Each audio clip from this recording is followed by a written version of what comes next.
lygiosiomis su Vilniaus Žalgiriu, ten buvo šventė Marijampolėje, nuo čia mato Baltrūnas. Pradeda ataką Ibrahimas Sekas. Prieš Radonį, baudos aikštelėje, toks smūgis, kamuolys vartuose! Marijampolė Sūduva triumfuoja, o Ibrahimas Sekas ir toliau rodo savo klasę.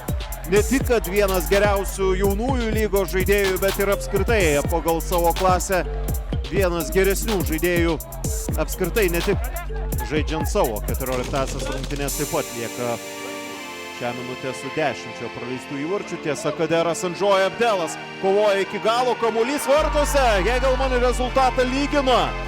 Ir dabar jau džiaugsmas Hegelman stovykloje, Kaderas Andžoja Abdelas eina kaip tankas iki galo ir dar bus įdomu pamatyti situacijos pakartojimą, kaip kamuolys atsidūrė vartuose, bet iš esmės Sūduva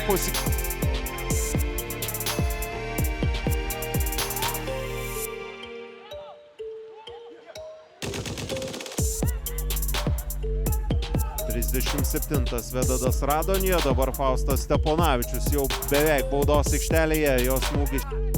Mikulėnas sezono eigoje iš Riterių perėjo į Sūduvą. Dabar galbūt ir jis bus paieškomas, Jusukė Omoroka Bogdanovičių.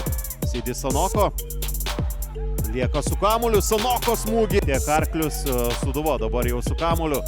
Stočkūnas, Sekas, smūgis į vartus, kamuolys vartuose, Jusukė Omori šveičia savo marškinėlius, tai bus geltona kortelė, bet dabar japonas visiškoje euforijoje. Jusukė Omori muša įvartį, pirmąjį savo įvartį Sūduvos gretose top lygoje ir labai svarbu įvartį 78 minutę. Rezultatas 2-1 ir Sūduva prie geriausio apdovanojimą. Steponavičius ir kamuolys lieka žaidime, Amandų Sabo. Šilys. Ambuet, perdamas link Kadero.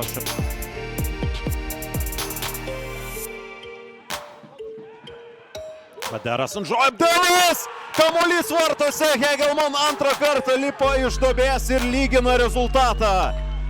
Ne veltui čia yra Hegelman komandos namai, niekas čia nenori atiduoti lengvų taškų varžovams. Kaderas Andžoja Abdelas dabar jau kaip su plaktuku kala vinį ir lygina rezultatą. Antrasis su puolėjo įvartis ir rezultatas 2-2 kaip ir 2000. Kažkiek buvo dar pridėta laiko, bet dabar tai jau yra viskas, tai ir